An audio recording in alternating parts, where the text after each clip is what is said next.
The Warhammer World Championship is happening right now, and Games Workshop decided to drop lore nukes left and right. We got new model reveals like the Maggot-Kin, show announcements, but the one that really caught everyone's attention, Titus is back yet again. That's right, everyone's favorite blueberry is returning to Warhammer 40k lore, but this time around, he's a goddamn captain. After being demoted to Lieutenant in Space Marine 2, Titus has finally returned to command as captain of the Ultramarines' 2nd Company. A promotion with some massive implications for both the Ultramarines and the Warhammer 40k setting as a whole. In today's short video, I know guys, what the hell, this isn't 2 hours long, what's going on with the falling cow? We'll be covering 3 things: the new 500 Worlds announcement and what it means for the Ultramarines, 2, the terrifying new Necron threat rising against them, and 3rd, my predictions for Titus's future and what that all means for Space Marine 3. Without further ado, let's dive straight into the cow hole.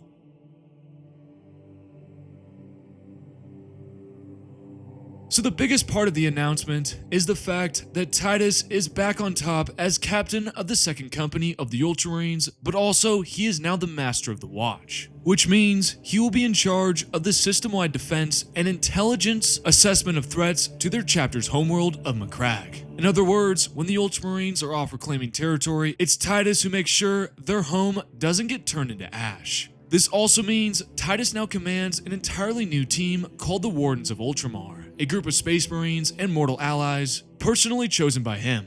Yeah fellas, Titus has gathered quite the group of lads. We've got Ancient Gadriel, the newly promoted banner bearer of the 2nd Company, who is one of the main side characters from the Space Marine 2 game. Then there's the veteran Sergeant, Mentauris, Titus's mentor and battlefield confidant, who was first introduced in the Secret Levels episode. So right off the bat, 2 really cool Space Marine characters.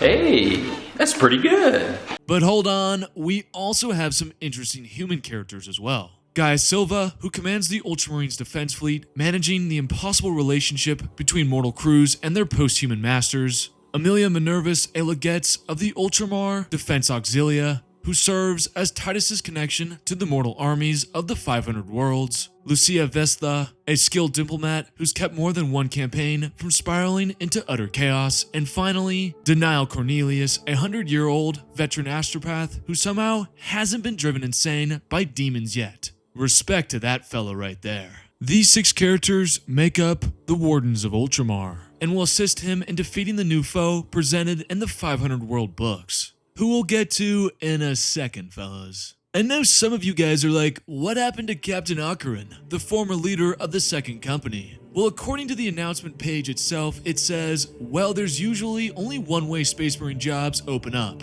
and we'll be taking a closer look at that next week. So we can only assume Captain Akarin did not bring 3 Ultramarines to his last operation.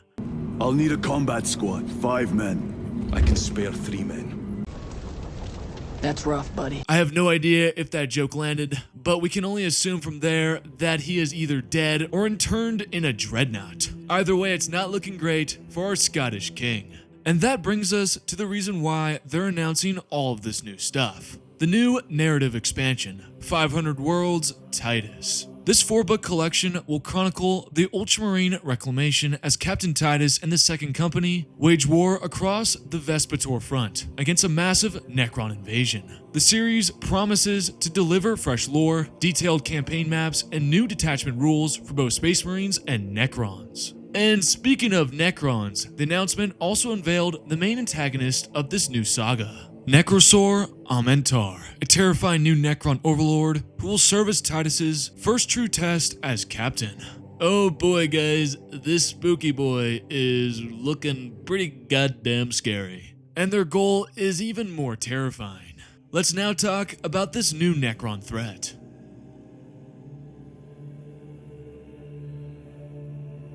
Meet Nekrosor Ammentar, a new Necron horror so ancient and corrupted that it might be one of the toughest enemies the Ultramarines have faced in the current setting. Ammentar is believed to be the origin of the Destroyer Curse, which according to the Necron 8th edition Codex is a curse of unending hunger for death and annihilation that twists those afflicted into self-mutilating monsters who lust for only one thing: to cleanse the universe of all life. The announcement even states that strangely, all memories of its origin appear to have been forcibly removed from the collective Necron psyche. Though only the Silent King has the authority to make such sweeping modifications, and he's not the most talkative of all people. Which is both an intriguing and awesome note. It first teases the Silent King, who has begun to become more active in the current setting after the events of the Dawn of Fire series, and it shows that maybe, just maybe, there is some form of relationship between Nekrosor and the Silent King. Heck, maybe even the Silent King will make an appearance in this new collection of books, which would be absolutely fantastic for power scaling purposes. If you guys haven't watched my How Powerful is the Silent King, go check it out. But I would absolutely love to see some more lore and specifically some better feats from our favorite spooky king. But the real question we need to be asking ourselves is, what is Ammentar's goal? Well, my beloved herd, it's only to reunite the scattered shards of a motherfucking Catan. Which Catan, you may ask? The Nightbringer, literal embodiment of death. For those who don't understand why this is such a big deal, well, Catans or Star Gods are some of the strongest beings in the 40k universe. Before they were shattered by the Necrons, they were essentially the gods of the physical world. These entities could raise entire planets, destroy suns, and even obliterate whole star systems by creating black holes with their reality warping powers. So if they were completely reformed, that would not be very good for the 500 worlds, and the Imperium in general.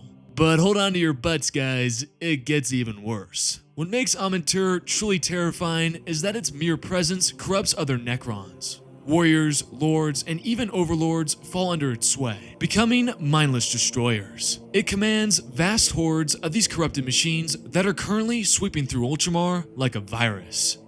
And I'm not kidding, it gets even worse. Ammentar already controls multiple shards of the Nightbringer, which means Titus isn't just fighting one fragment, he's fighting several.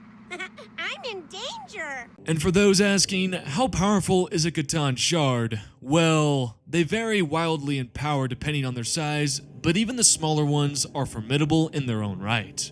From the book Sons of the Hydra, we get a taste of their destructive might. A stamp of a star god's foot on the ground sent ripples through reality, knocking attackers out of cover. With his searing gaze, the deceiver turned legionary after legionary into clouds of ash, which swirl into the rising maelstrom around the pyramid. Whatever brilliance emanates from its eyes is deadly, nothing survives it. The storm of shattered stone and dust becomes stained with blood, and the ghostly stream of souls feed the insatiable hunger of the star god. Well, we're fucked. Wow, so Titus really has his work cut out for him. He may need more than 3 men this time.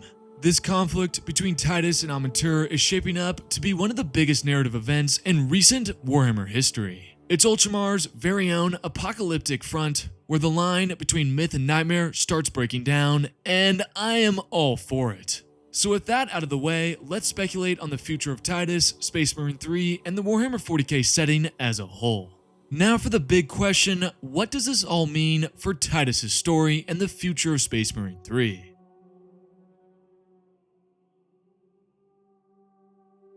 With his promotion to both Captain and Master of the Watch, it feels like Games Workshop has officially cemented him as a major character in the current setting. He's now a part of the main canon of Warhammer 40k, which means he will be a consistent character across the future of Warhammer 40k books, video games, and other entertainment content. And now that he's gotten a new model, it's gonna be pretty goddamn hard to kill him off. Thematically, this shift lines up perfectly with what we've seen in Space Marine 2.